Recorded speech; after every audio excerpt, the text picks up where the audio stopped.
Hey guys, it's Peter, and I'm back. Of course I'm back. I'm not going anywhere. I'm YouTube famous now. Oh, never stop the gig, baby. Never stop the gig. I, of course, went to bed early again last night. I've been going to bed so early these last couple days. I don't know if I like it or not. And it is so sunny today. We're in the middle of a polar vortex in Indianapolis. It is like 10 degrees with like a wind chill factor of like -10. And so like everywhere I'm trying to film this video, like as I drive, it's like so sunny that you can hardly see me. It's ridiculous. So anyway, bear with me. But I woke up this morning and I was like, got up, did my meditation for the day, so I was positive. Took the dogs outside, grabbed my phone, and I was like, oh, there's got to be something interesting on YouTube today, some interesting video that somebody's put out in the last, let's say, 16 hours that I could respond to.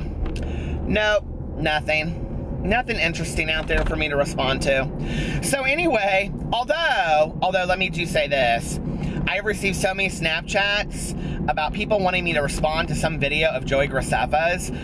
Is it the one where he's holding up the finger and it's like, is this real? If that's what it is, then let me know in the comment section below and I will respond to that video. I don't really know what you want me to say, but anyway, other than that, nothing. Boring same drivel that I've seen on YouTube for the last, whatever. But then I was sitting at the stoplight and I rolled through and I was like, oh Lord, Trisha Paytas, here she goes again, rolling out all these videos, girl. Trisha's up, she's at it, she's at it, she's at it. And I talked to Trisha last night. She was fine. Like, she sounded great when I talked to her on the phone. We talked for about a half an hour on the phone last night and she sounded good. So, and her story is consistent with what she's saying in the videos. So I think she's just going through a really shitty time right now, okay? And I know, like, I get so many messages from, people saying to me, my boyfriend left me, or, somebody messaged me yesterday, I'm not going to say their name on here in case people follow my Twitter and stuff, but they said that their husband had asked them for a divorce last night and that my videos had cheered them up a little bit. I cannot even imagine in a million years, I've had some really, really tough breakups, but to go through a divorce, and I've had so many friends of mine that have, is just devastating. And to hear that news is just like, it's so hard. So hang in there, girl. I gotcha. But anyway, so many people comment on my videos, or they'll send me snaps or tweets saying they're going through a really hard breakup, and I think it's such a difficult thing, And the really weird thing is, like, one of the things that Trisha said to me on the phone when I first talked to her that I so related to was she was like, he's not going to be in my life anymore. I'm not going to get to talk to him anymore, And I think that's the hardest thing. It's like, after every relationship I've been in, like, the first thing I thought of is like, he's not in my life anymore. Like, we can't even talk as like friends. Like, I remember when my ex and I broke up, and it like kind of came out of nowhere. Like, we both knew the relationship was over, and then it just boom, it happened one day. And I remember, like, in that moment I looked at him and I thought everything's gonna change in a second, and it's devastating. It's devastating for both people in there. And so I feel for her, and I think she's probably going to drop 15 videos today because that's what Trisha Paytas does. And her latest video is about her anxiety and having a lot of diarrhea. And I talked to her about that last night. I was like, girl, that's part of stress, is that your body is responding to that, right? Take some Imodium. I texted her that this morning. So anyway, but I think it's so hard. And I was thinking about this, like, I was talking to a friend yesterday about, like, remembering, like, because I am so fucking old. I am so old. Everybody lets me know how old I am. I am so old, baby, and still in the game, okay? I am so old that I remember when cell phones first came out, which is before a lot of you children were probably born. I love you children so much. You keep me young. Anyway, I remember when I got my very first cell phone, right? And I called my best friend and I was like, we got cell phones, and we had these little red Nokias that they used in Charlie's Angels. And I was so excited about it. But anyway, I was telling my friend yesterday, who's like younger, that I know through sobriety, I was like, it's so weird. Like, I don't even know how to compare it. I don't even know how to explain it to you that, like, if in 20 years from now I told you, like, I mean, the whole idea of like social media, Facebook, YouTube, any of it, email, any of it, the internet, like being on your phone, like is crazy town. If you had told me that when I was like 18 to 20, I couldn't even conceptualize what that was, right? And what's so interesting is that like when I was in college, you know, we were just starting to get classes on like Stephen King and Toni Morrison and contemporary authors.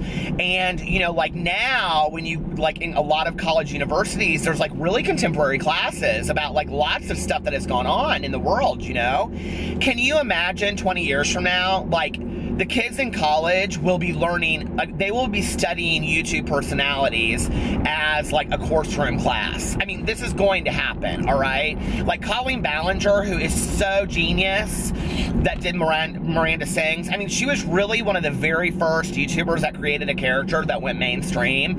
I mean, it's genius, right? So can you imagine at Harvard them teaching a class on Miranda Sings? It's gonna happen, you guys. These things are gonna happen. And I was thinking about this, you know, in response, like there's already college courses on like reality television and things like that. And I was thinking about, you know, like Trisha Paytas. And I mean, Trisha Paytas is in all reality a reality show on YouTube. And whether you believe her gig or not, whether you think she's the biggest liar in the world, it's very similar to reality television, okay? And, you know, there's some things that are left out and some things that are told and, you know, all of that kind of stuff. And that's how reality television is. And reality television is this phenomenon. And I actually remember when the very first, like, I mean, mainstream reality show started, and it was Survivor. And I can remember a lot of people were like, I'm not going to watch this. And I was like, why? And they're like, because this is the beginning of the end. And I was like, well, where do you see this going? And they're like, before you know it, people are going to be living their lives 24 hours a day on reality television. Boom, 20 years later, here we are, okay? Survivor's in its 9 millionth season, and reality television has lost its total mind. This is too much. Oh, that's much better. So anyway, I mean, I think YouTube is the same way, and I think that we're going to be studying that in schools. I think there could be possibly someday, you guys are going to laugh when I say this, but I think there could someday be a class on Trisha Paytas, okay? I mean, the girl is like, in the last week, is getting millions of views per video. She is right now, whether this is all completely true or all completely a PR stunt, she is a phenomenon on YouTube, okay? I mean, she absolutely is. I just looked, she uploaded a video that was 20 seconds long. It was a clip between her and Sean where she asks, they're doing like a question answer, and it's like her biggest insecurity is being abandoned. She shows that 20-second clip. Okay, it's been up for an hour. It has 22,000 views. Seriously, she put up another video about her anxiety and her diarrhea, and I was like looking at it, and it's literally like, if you've seen her video for Showtime where it shows the numbers scrolling, like I was refreshing it like this, and each time it was just hundreds. I mean, people are just consumed with this, right? So it's interesting when you look at it as a social phenomenon. And I think that years from now, Trisha Paytas could very well be a college class. Can you even imagine? And then, like, all of these things that she's throwing out there, like, I mean, this is really kind of funny, but actually when you look at it as a social study, it's not funny. It's very interesting, you know, that she says this whole comparison to being a chicken nugget, which I think is absolutely genius. And I told her that last night. I said, girl, I said that title was absolutely genius. And she goes, well, that's how I felt. And I go, well, I get you. I've been there before. And it's so funny. Somebody today commented underneath my video, and they said, I'm a quarter pounder. And I said, well, I'm a Big Mac. And then somebody else asked me, they said, if you were a fast food, what would you be? And I said, well, a Big Mac, of course. 2 patties. Special sauce, lettuce, cheese. Anyway. Big Mac, filet of fish, quarter pounder, French fries, icy Coke, thick shakes, sundaes, and apple pies. I love that song. Anyway, I mean, seriously. And then today she's talking about this diarrhea, right? Well, she kind of has diarrhea of the mouth right now because she's putting out countless videos, which I don't hate her for. I think it's genius, and I think it's what she does, okay? I mean, I think it's her gig, and don't hate somebody for their gig, right? So anyway, it is what it is, but I mean, can you imagine like sitting in a college class at like Harvard University, and they'll be like, okay, the symbology in Trisha Paytas' video, diarrhea anxiety. Well, I think that there's a lot of diarrhea going on in her videos. She posted 18 videos in one day. Charles, I do agree. I think that's smart. Charles Gross, you're very smart. A+. Can you even imagine? I mean, like, you guys, this is going to happen right now. I'm telling you, okay? 2 predictions. Number 1, in the next 20 years, YouTubers are going to be college classes that are taught. If they aren't already, I have a feeling they're probably taught somewhere. And I'm not talking about like in a communications degree, like how to start a YouTube channel or visual communications. I'm talking about YouTubers being studied, all right, as people in a classroom. Like that will happen. Like Glozell Green, genius, okay? She's another one that she'll be studied. I mean, absolute genius. Glozell Green is one of the reasons why I became obsessed with YouTube to begin with. So you guys, I mean, like Trisha Paytas, for what she's doing, I mean, she is like she's a one of a kind. I mean, like, love her or hate her, but kind of respect her gig a little bit. I mean, she's doing something that nobody else is doing out there. She's really showing the ins and outs of all of it. And I don't, look at this. I mean, seriously. And I don't hate her for it. So anyway, I wish her the best. I hope she gets better. I mean, if she calls me, the next time she calls me, I'm going to be like, sweetie, listen, it was a year of your life, okay? A year. Let's move on. There are much better fish in the sea out there, you know, and we'll find you somebody else, or please take 6 months or a year to yourself, feel healthier, get better, and then move on at that point. She's a strong woman. Trisha Paytas is a strong, strong woman. She'll get through this, okay? So, and yeah. That's about all I have to say right now. Big Mac, filet of fish, quarter pound of French fries, icy Coke, thick shakes, sundaes, and apple pies.